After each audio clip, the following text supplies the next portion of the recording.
ओडिशा राज्य सरकार गंजाम जिल्लार मुख्य वाणिज्य कारोबार केन्द्र गोपालपुर पोर्ट को आदानी कंपनी को से बिक्री एवं Adani group of industries Gopalpur port रो 95% अंशधन क्रय करिछि अर्थात 3080 कोटी टंकार अंशधन आदानी ग्रुप किनिछि।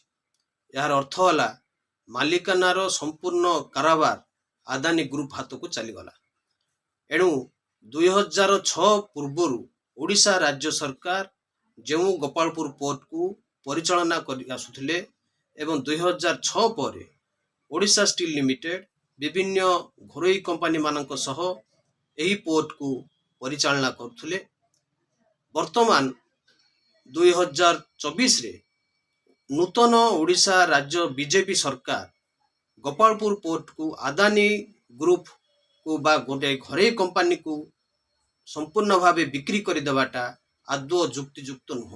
कारण जेतेबेले पूर्व बीजेडी सरकार यही घरोई कंपनी हाथ को बिक्री करुथला सेतेबेले जनगण आंदोलन करुथले। जनगण घरोई मालिकाना हाथ को यही कंपनी को देवा विरुद्ध रे थिले, आज मध्य अछंती। किंतु नूतन भावे ओडिशा राज्य बीजेपी सरकार जो प्रकार भावे निजस्व अक्षमता प्रकाश करिसंती एवं निजर शिल्प परिवहन वाणिज्य रो जो विभाग अछि से विभाग उपरे मध्य तांकर विश्वास नहीं। से विभाग अधीन रे मध्य एही पोर्ट को से परिचालना करि पार थांते, किंतु निजस्व सरकारी उद्यम से नकरी ओडिशा राज्य सरकार केंद्र रो बीजेपी सरकार ये जो डबल इंजिन सरकार ये डबल इंजिन सरकार एकपाखिया भावे ये राष्ट्रीय अनुष्ठान को जो राष्ट्रीय अनुष्ठान को एकदा गंजाम जिलावासी समग्र देशवासी टिकस रु ये अनुष्ठान गढ़ी उठी सही अनुष्ठान को ये पुणी एक घरोई कंपनी आदानी ग्रुप को जो बिक्री करिछि ताकू मानवाधिकार सुरक्षा मंच दृढ़ निंदा करुछि।